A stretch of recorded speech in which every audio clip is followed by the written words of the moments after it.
Good morning. This is Bloomberg Daybreak Europe. I'm Lizzie Burden in London, and these are the stories that set your agenda. A weak Japanese government debt sale takes the edge off the global bond bounce.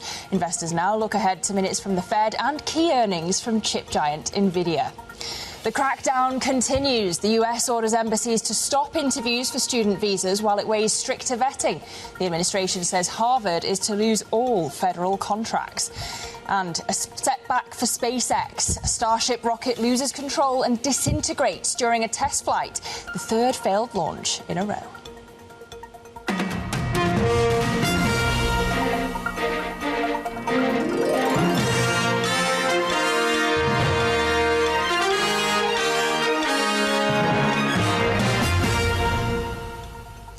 A very good morning. Welcome to the programme. Checking in on these markets, and I want to start with where we left off yesterday, because that rally on Wall Street was the biggest in more than 2 weeks, fuelled by the rebound in US consumer confidence, but also this surge in global bonds. Now, can it continue today? It is a question for the Nvidia earnings later on, and we'll bring you a preview. We look to see whether the S&P can go past this 6,000 level, but for now, futures pretty flat to the downside. Flipping over to the cross-asset picture, and we need to look at the Treasury picture, because this is where the story was yesterday. The 30-year US Treasury yield currently at 4.98%, and I'll come back to that in a moment. But euro-dollar at a 113 handle. $64 a barrel is where we are on Brent ahead of that OPEC Plus committee meeting later on. And gold a touch weaker as well this morning. Now let's flip over to the Asian picture, because this is really where everything started yesterday. That Bloomberg scoop that the Japanese authorities were considering tweaking their bond sales because of the rise in JGB yields recently. We had another long-end auction this morning, and you're looking at the 40-year yield currently at 3.39% on JGBs. It was the weakest demand for 40-year JGBs since July this morning. The yen has been fluctuating from up to that auction. 144 per dollar is where we trade at the moment. Bit of weakness on equities across the Asian continent this morning, but a touch to the upside when it comes to mainland China. But let's get into the bond story now. We can speak to Garfield Reynolds of our Bloomberg Markets Live team over in Asia. Garfield, just talk us through how this morning's Japanese JGB auction went and what it means for treasuries. Yeah, hi, Lizzie. Well, the auction didn't go very well. There'd been some optimism that it would go off smoothly, given how the Ministry of Finance had effectively been reportedly twisting a few arms out the back to try and make sure that it went off smoothly. But the bid to cover came in at the weakest since July 2024, which broke the trend from earlier this year when it was increasing along with yields. So that's setting off some declines across Japanese bond markets. As you mentioned, the 40-year yield is up, so is the 10-year, so is the 30-year. There's not quite the sort of spikes that we saw after last week's poor 20-year auction for JGBs, but still pretty concerning. So far, though, the read across for global markets is relatively contained. Yes, the 30-year Treasury yield made a fresh intraday high in the wake of the JGB sale, but that was an extra about half of a basis point, and that 30-year yield for the US is still under 5%. So the concerns globally are not there to the extent that some had feared they might be, should we get the sort of poor auction that we did indeed get in Japan. The read across, though, over the longer term is that global bonds remain fragile. There's the potential brewing for some fresh sell-offs across a range of markets going forward, given we have debt sustainability concerns in Japan, in the US, potentially in Europe with the plans to raise funds to boost defence spending, as well as the impact of both government policy volatility and the volatility that brings to central bank policy decisions. Yeah. Well, you take me to central banks, Garfield. We've also heard from John Williams, the New York Fed president. I just want to play you what he had to say about the inflation outlook. The thing you want to avoid is allowing inflation to become highly persistent, because highly persistent can kind of become permanent. And the way to do that is respond relatively strongly to when inflation deviates from your target. So, Garfield, we get the Fed minutes later on today. What sort of clues are you looking for when it comes to when cuts are going to start from the Fed?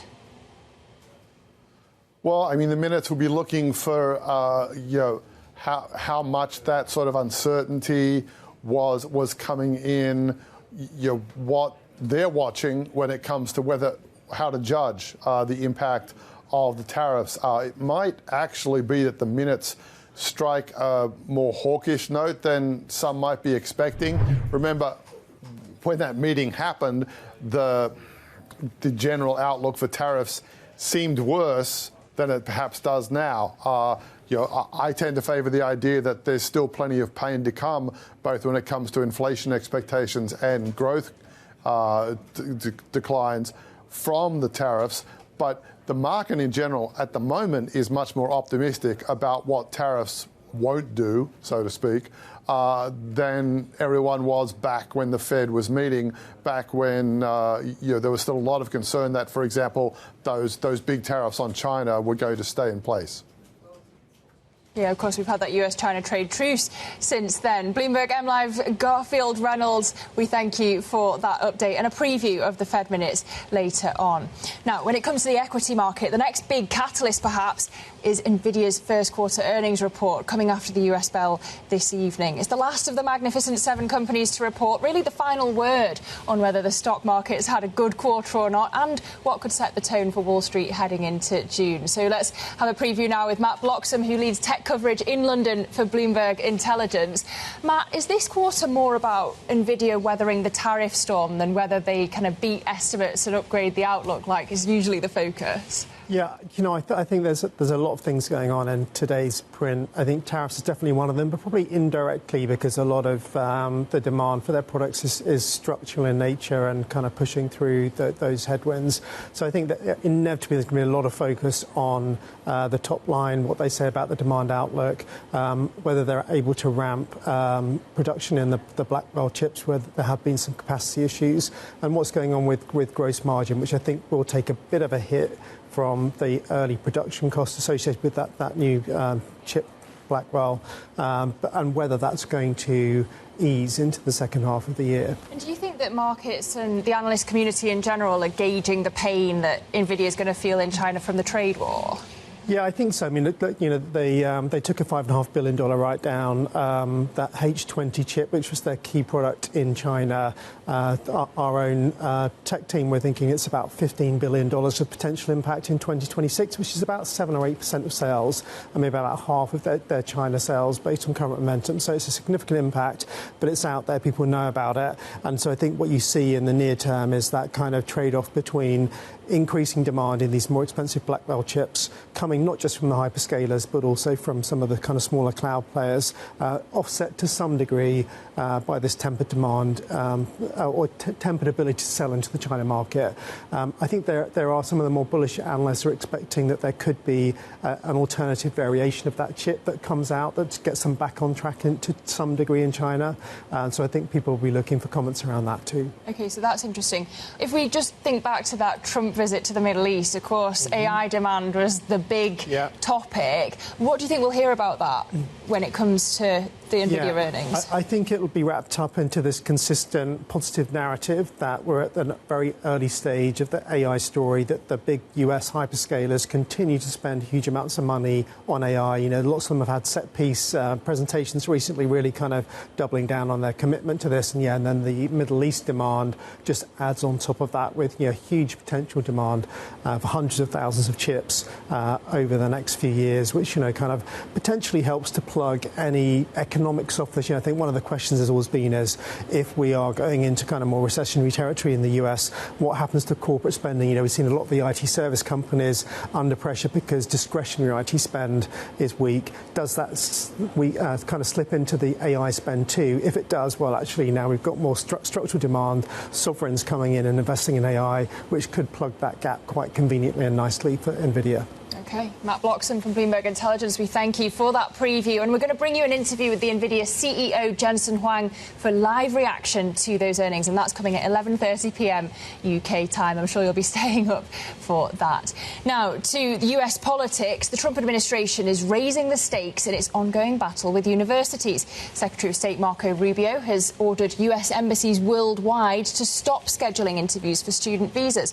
We can get the latest now with Bloomberg's Bill Ferries. Bill, this is quite the escalation, isn't it?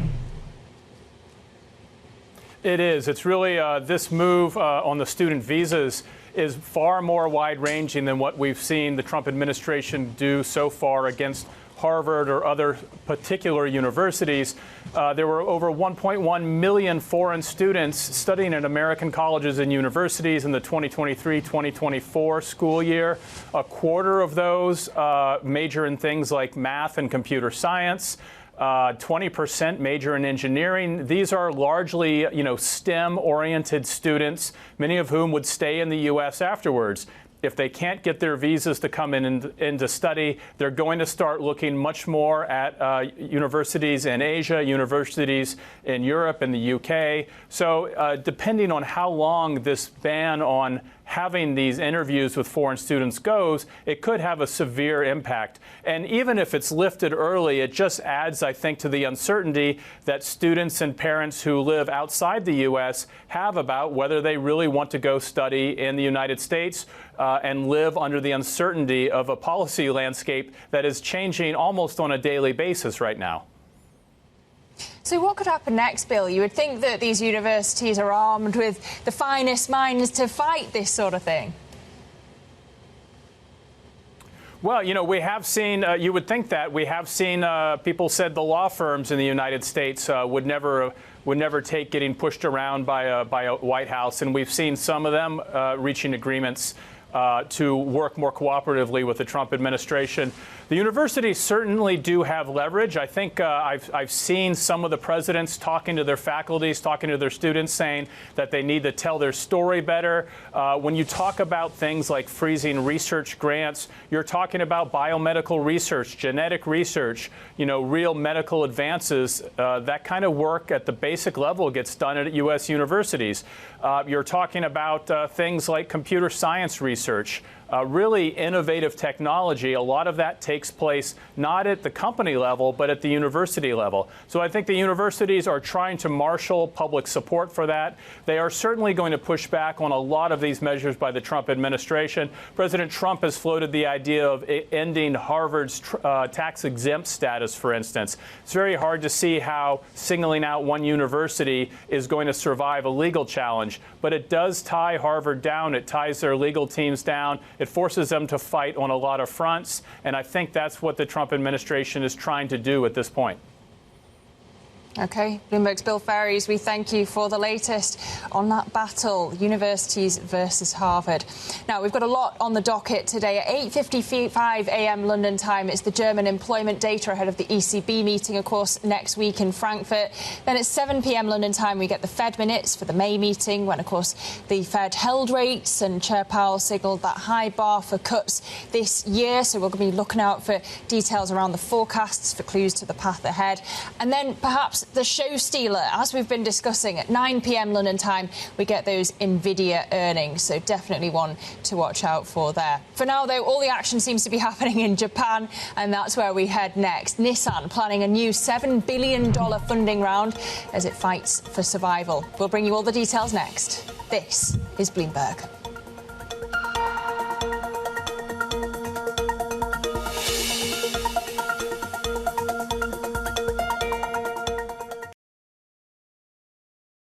Earnings season is here. European earnings season in full swing. They're coming left, right and centre. It is the earnings season that is dictating the narrative. Bloomberg is first to break the numbers. The banking sector, that is the auto sector, HSBC, BBVA, BNP Paribas, Continental, Ferrari. All of them really delivering. With the smartest insights. I think the rebound that we have seen has been surprising. The results hit another record high.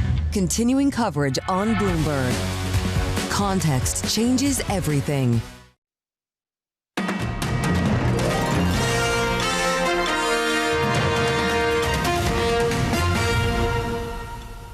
Welcome back to Bloomberg Daybreak Europe, 6:16 here in London. And we have shares in Nissan jumping this morning as we report that the Japanese automaker is seeking to raise more than $7 billion from debt and asset sales in order to keep its operations on track. This amid a huge loan repayment wall next year.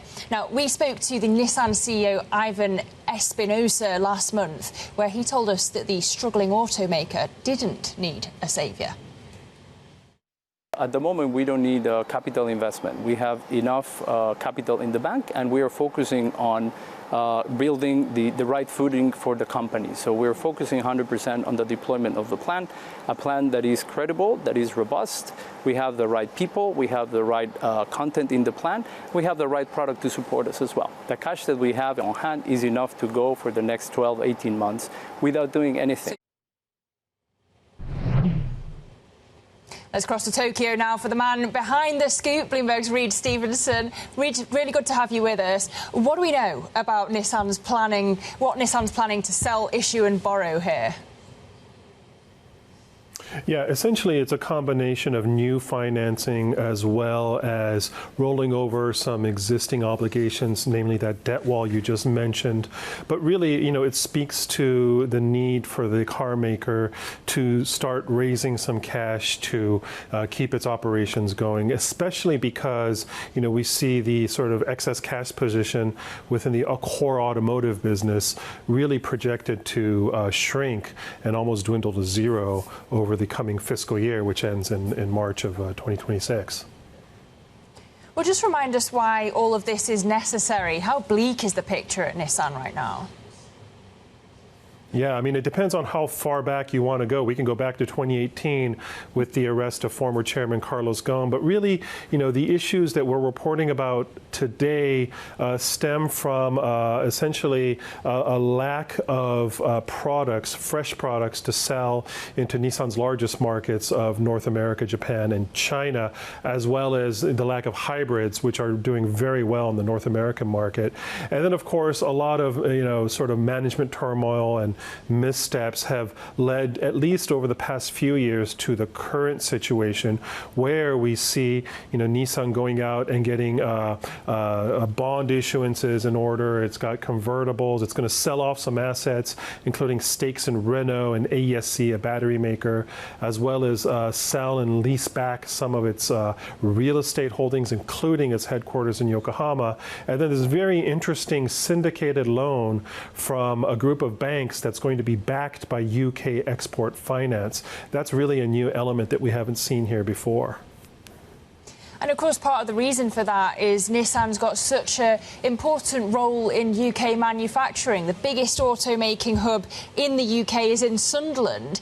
I wonder how much the UK-US trade deal could reverse some of this plan and actually help Nissan.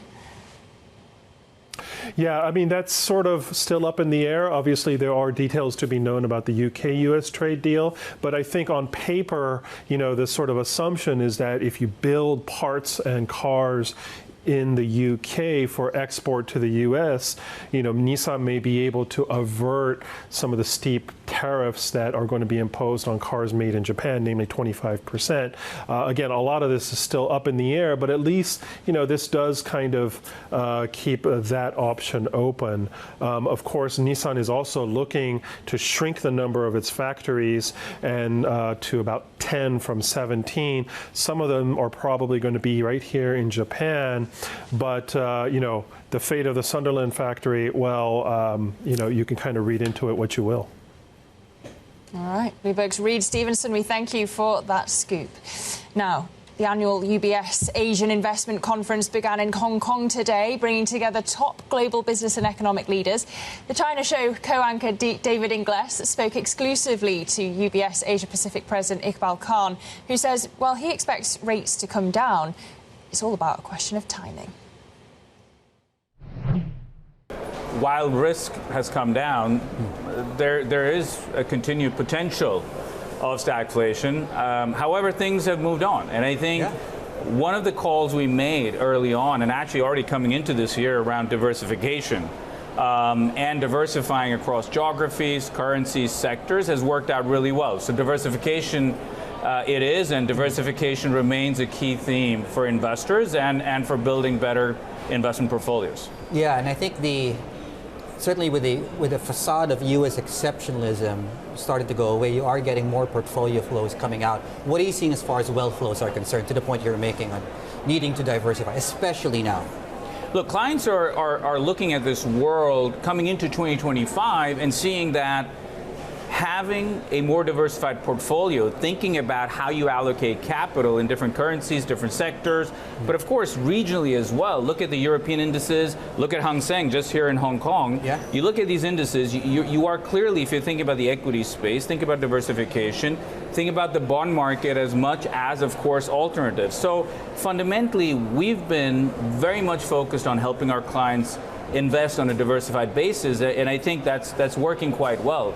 At the end of the day, in an environment with a lot of volatility and uncertainty, while we have a pause around tariffs at this point in time, there will be continued volatility. We expect continued volatility. And in that perspective, I think being diversified, thinking in scenarios, that is absolutely key. And that's what we're helping our clients think through, work through, and help them invest accordingly. Is the assumption for rates still to go down? Well, look, I think we are starting to see inflation numbers come down to some extent, right? Having said that, there clearly is a perspective of timing around rates. We do continue to expect that rates will come down. It's a question of time, and of course, as we see further data come out, and also just let's not forget the uncertainty we still have around tariffs and the environment itself. So I do feel that while we will see rates come down, it's a question of timing. Right. And it's puzzling to us sometimes, to your point. You look at the equity benchmarks in Europe, you look at here in Hong Kong, it's as if nothing happened in April. You know, we're back to those levels before those Liberation Day announcements were made, and even more. But the bond markets seem to be dancing to a separate tune. We seem to be getting higher and higher yields on the long end. Which asset should I believe? So look, I think what is interesting clearly is after some of the adjustments and some of the events that we saw earlier this year, even S&P is at more than 5,900, so actually higher than when we started this year. And yes, absolutely, European equity markets as well as Hang Seng are doing quite well. In the bond market, or overall long-term rates, of course, are impacted by fiscal policy and of course also what is to come, specifically in the U.S. when it comes to the U.S. budget and anything around deficit and the overall plan that is to be implemented. I think you're seeing that impact more on the longer rate curve. So that was an exclusive conversation with the UBS APAC President Iqbal Khan. Plenty more coming up. This is Bloomberg.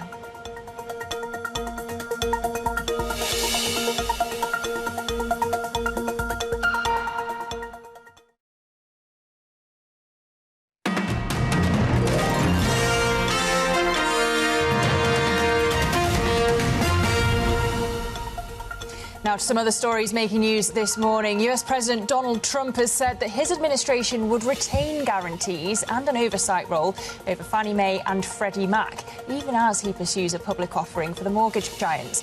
Shares in both of the companies, which play a crucial role in the US mortgage-backed securities market, surged last week when Trump said he was considering a public offering. And elsewhere, the US government is said to be poised to receive a so-called golden share in US Steel as a condition for approving Nippon Steel's acquisition. Sources say that the plan would give Washington de facto veto rights on certain company decisions, but the scope of the veto powers remain unclear. President Trump announced a partnership for the deal last week, including $14 billion in new investments. Next up, Ukraine's president is in Berlin. We'll bring you that next. This is Bloomberg.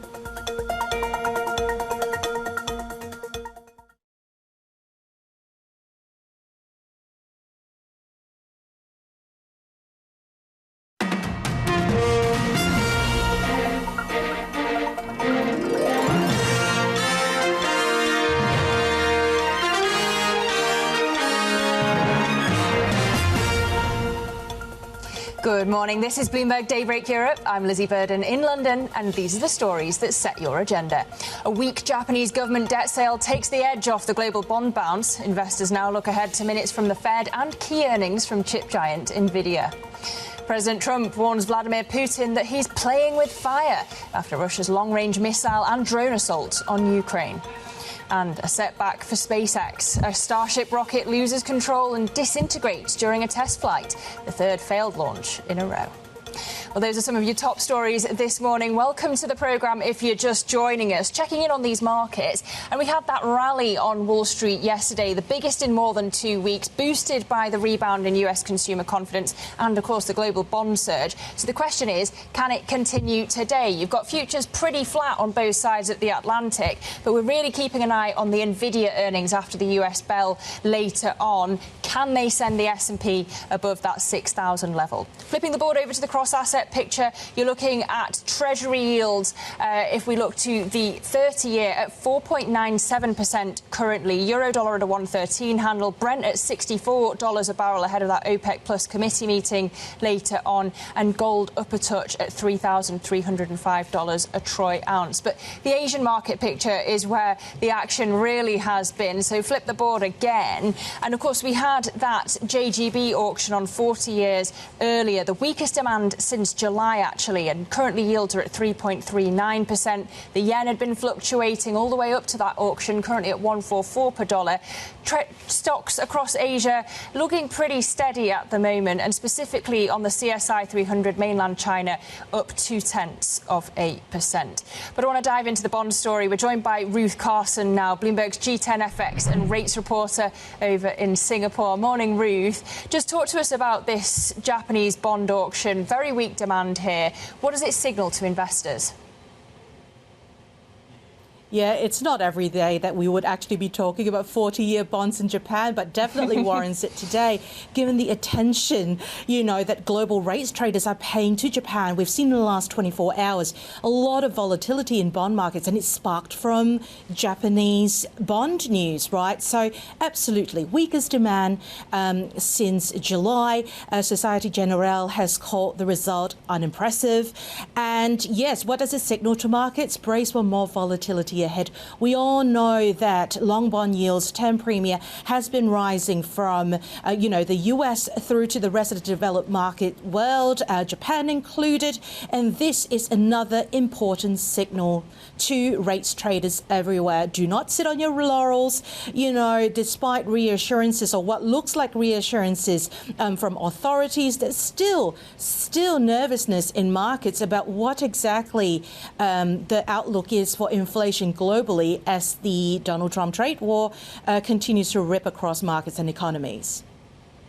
And Ruth, you've written a fantastic big take on the terminal today, looking at how Trump's trade war is putting $7.5 trillion of US investments from Asia under intense scrutiny. You talked about this a bit there, but where are Asian investors looking for alternatives? Whose gain is America's loss? Yeah, I think it's an incredibly important question to unpack that. It's $7.5 trillion worth of US investments that have been amassed throughout the decades. It's not exactly small fry. Even a small fraction of that being taken out of everything from treasuries to US stocks or credit will have implications not just to the US, but to the rest of the world.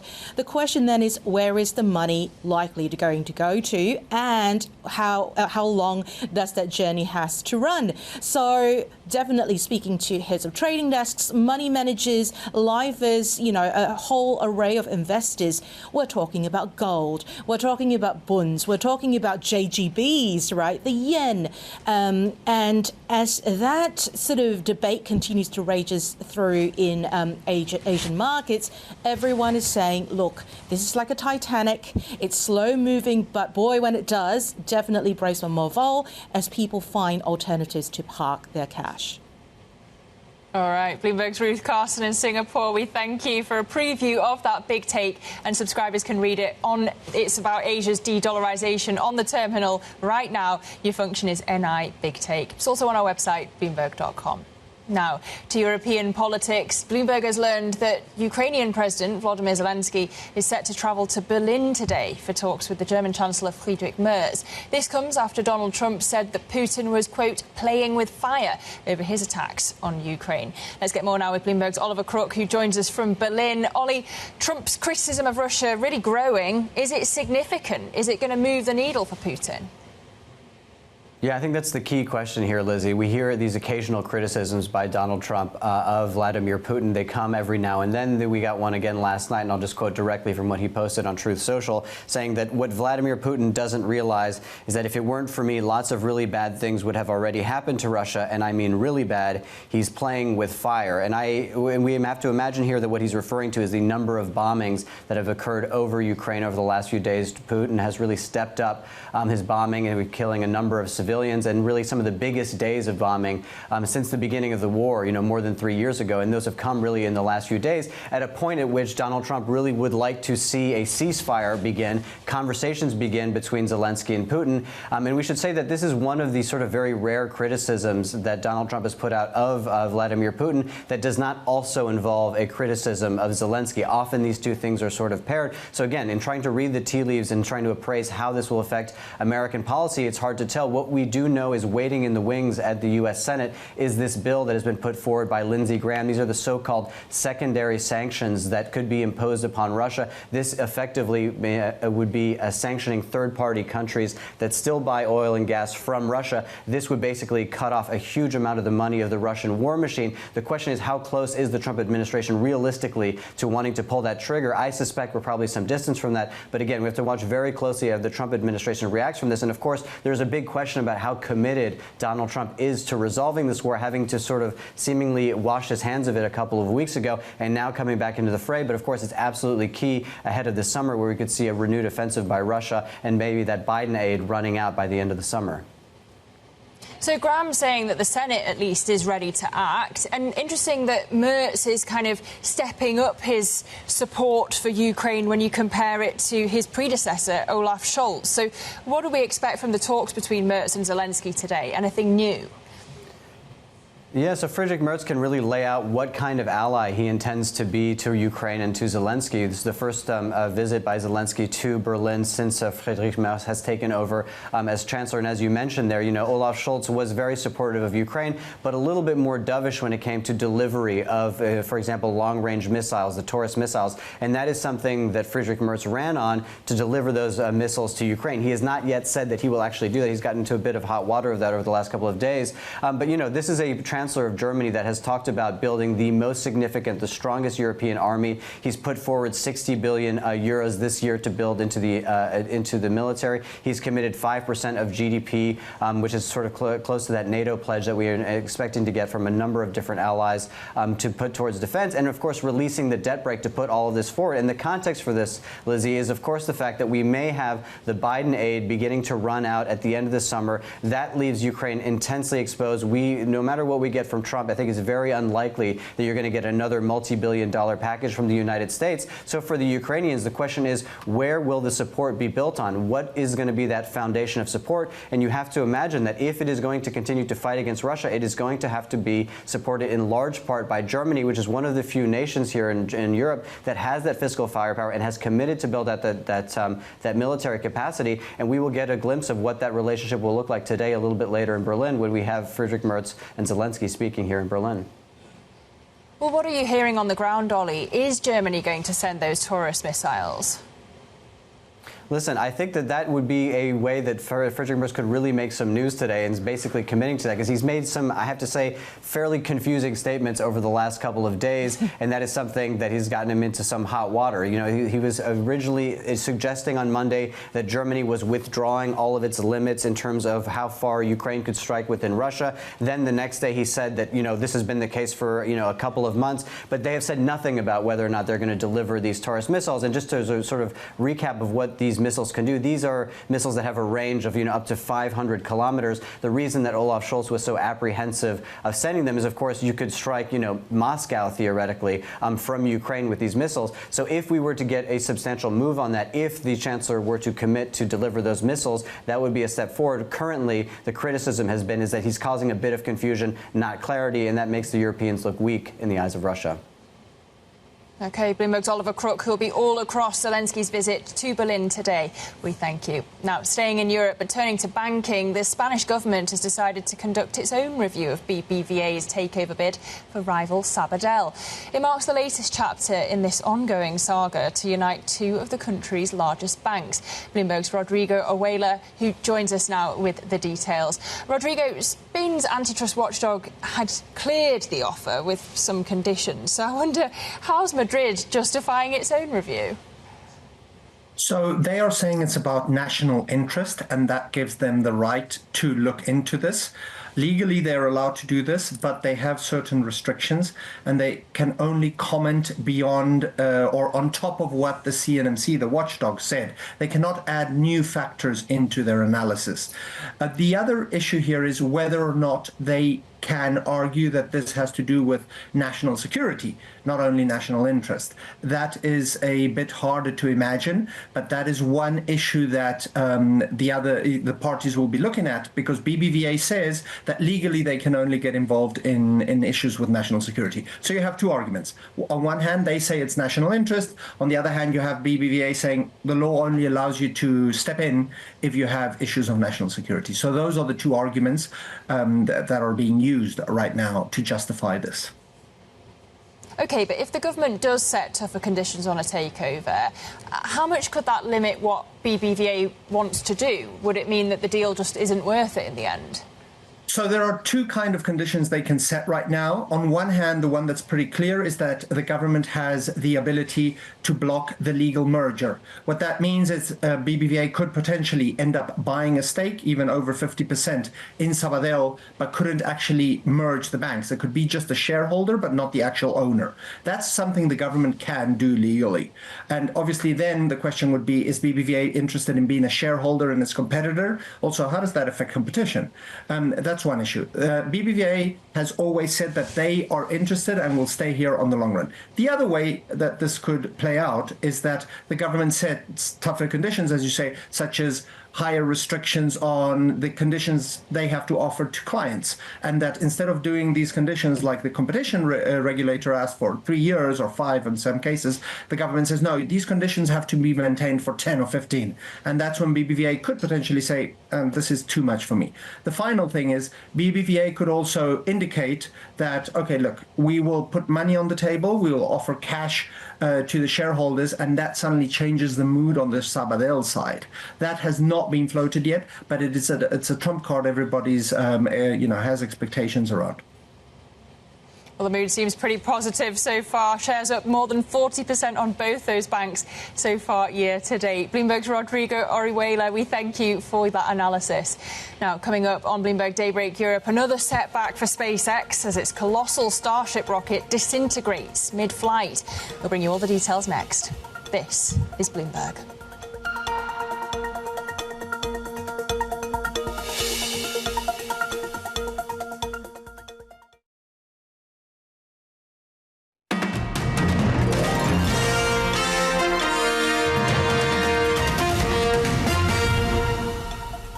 Welcome back to Bloomberg Daybreak Europe, 6:45 a.m. here in London. And let's go to space now. Elon Musk's SpaceX has suffered its third straight setbacks this year after its Starship rocket disintegrated on its journey back to Earth during a test flight.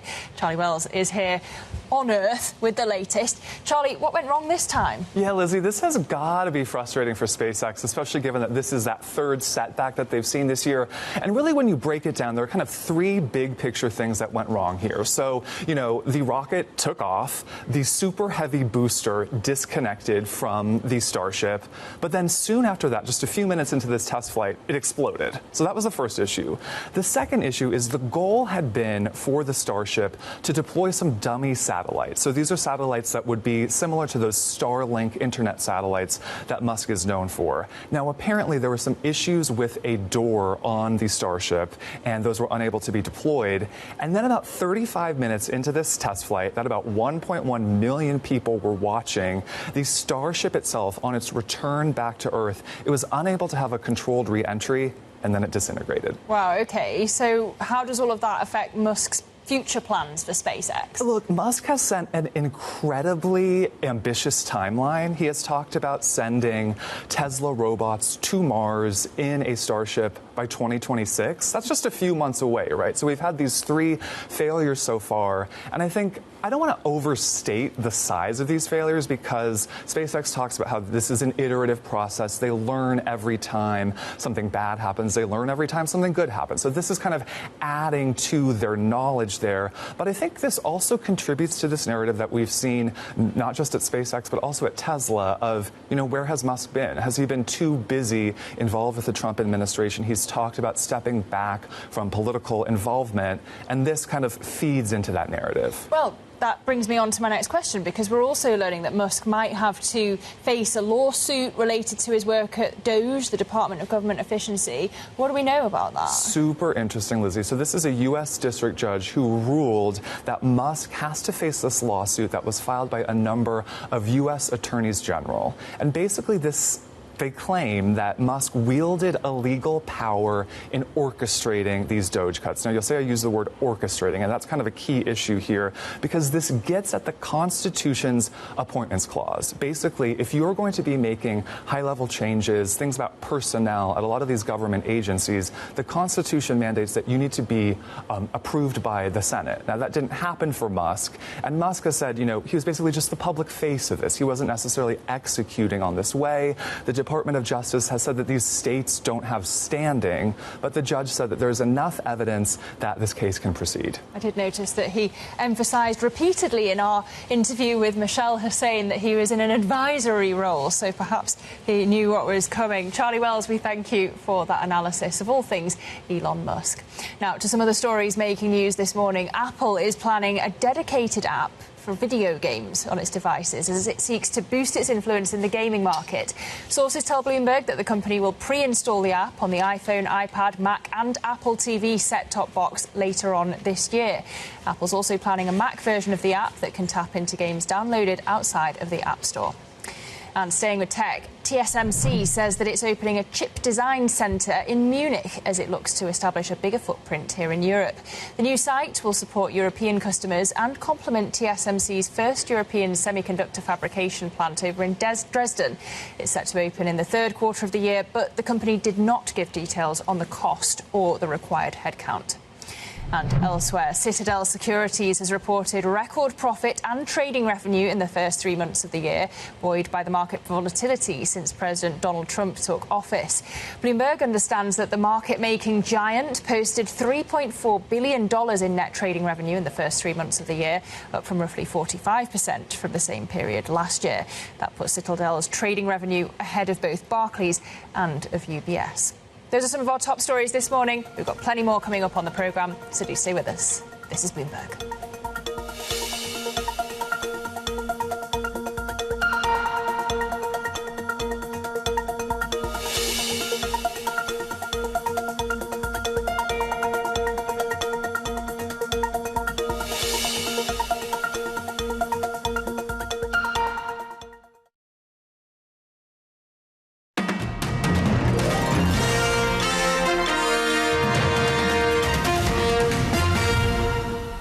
Published data shows an economy very much on the same trajectory that we've been on for the last year or two. Low unemployment, inflation settling toward target. There's a lot of questions about what happens when these tariffs are imposed, but you know how it is. There's a bunch of companies that advance ordered their product. They may have warned about price increases, but they haven't yet passed on the prices.